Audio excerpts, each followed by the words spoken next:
My name is Juanita Martinez, and I'm from Brighton, Colorado, and I'm a retired school teacher. I'm here in Washington, D.C. today because I'm going to have dinner with President Barack Obama tomorrow night. This is crazy, it's insane, I can't hardly believe it. I don't know if I believe it still. I just hope I remember the questions that I've been wanting to ask him. It would be kind of cool to say, hey, Mr. President, could you pass this out, please? My name is Ken Knight, and I'm a United States Army veteran. Thank you. It's still not real, to be honest, until I see him. And tomorrow, if I get to shake his hand, it's going to be the most special moment I've ever had in my life. I just didn't think something like this would ever happen. And now here I am, 12 hours away from meeting the President of the United States, and it's pretty cool. Sorry.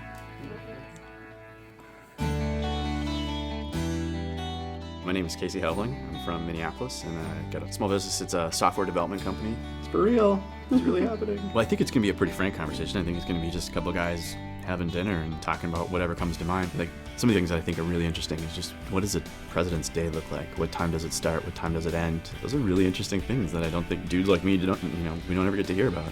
Have fun. Tell Barack hello for us. I'm eating dinner with the president. When they called, I pretty much dropped my teeth. It was just, what? And I said, you're kidding. My name's Wendy Smith. I'm from a little town in Indiana, Corydon, Indiana, and I am a retired college teacher. It didn't feel real. And now I'm here. We drove into the city and I was like, this is real. This is one of the biggest events of my life. I'm really looking forward to meeting the other winners. 4 people out of this entire United States, and here I am. Nice to meet you. Nice to meet you. There you go. You got it? Yeah. What do you think?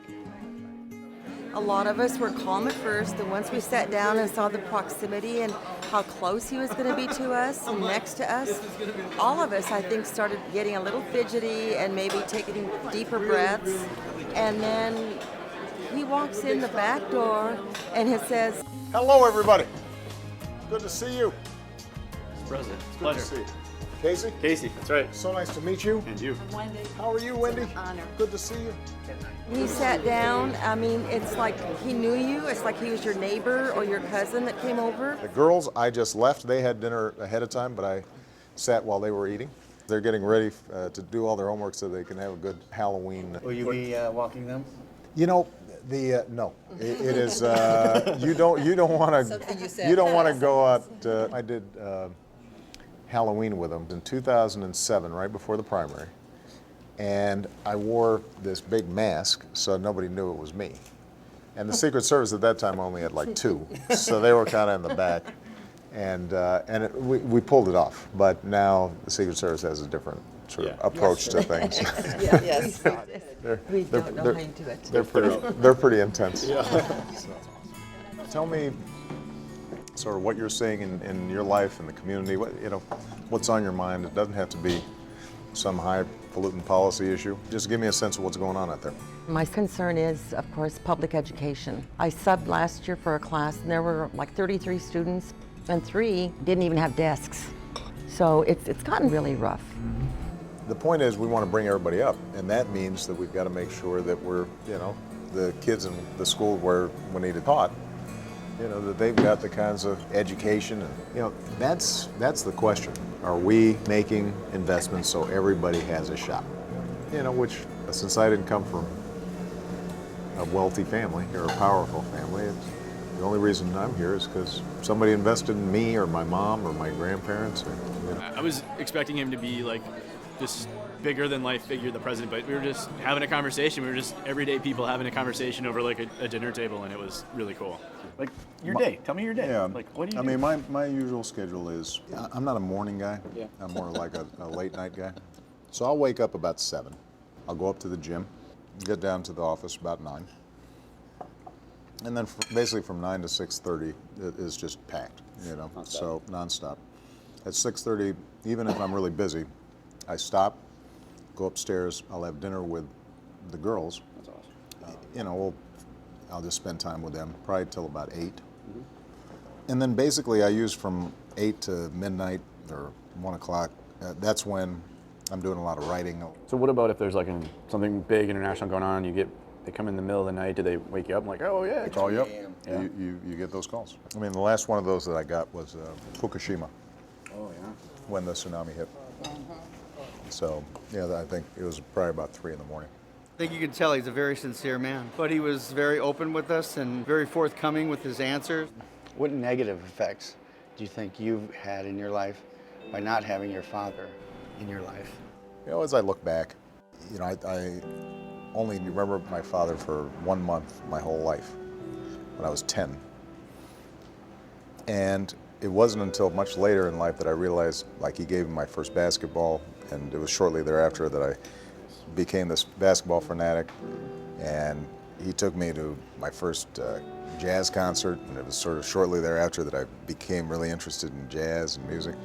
So what it makes you realize is how much of an impact, Even if it's only a month, that they have on you. But I think probably the most important thing was his absence, I think, contributed to me really wanting to be a good dad. Because I think not having him there made me say to myself, you know what, I want to make sure that my girls feel like they've got somebody who they can rely on. And, yeah. My surprise was he was really candid about where we're at. There's a lot of work that needs to be done. You know, what happens on the ground with people organizing and talking to their neighbors, you know, that's the stuff that just matters so much. And it happens below the radar screen. So a lot of times, all that activity, just like in 2008, it may not register in polls right away, but over time, that's what builds, you know, the kind of momentum and energy that really makes a difference. You know, this election's more important in some ways than 2008 because we will not be able to finish what we started, and the stuff that we've done will get rolled back if we don't win this next time out. So it's a lot at stake. I'll do whatever I can. I'll do the phone banking. I'll make calls. I'll have the conversations with my friends. You know what? Nobody said this stuff would be easy. And I do believe that we can get through these really difficult times and come out stronger, but it takes time. And one of the things I've learned about myself in this job is, you know, I'm pretty persistent. And when you look at history, you know, I try to remind people, Brown versus Board of Education was 1954. You didn't get the Voting Rights Act till 1965.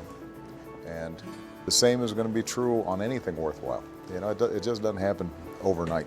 And all you want to be doing is making sure that, you know, you keep your eye on, you know, that North Star of the kind of country you want to be in and keep on making steady progress, you know. It's on the path. Right. Yeah. So, well, listen, you guys are terrific, and it gives me a lot of energy to have a chance to meet all of you. It's as good as it gets, so I appreciate you guys. Thanks. Thank you so much. It's just been the most wonderful experience. I think all of us that were here kind of got tears in our eyes when it was all over with. It was really amazing. He is such a real person. He's such a genuine man. Thank you so much. We had a great time. You know, he's just a very sincere man. I was very impressed.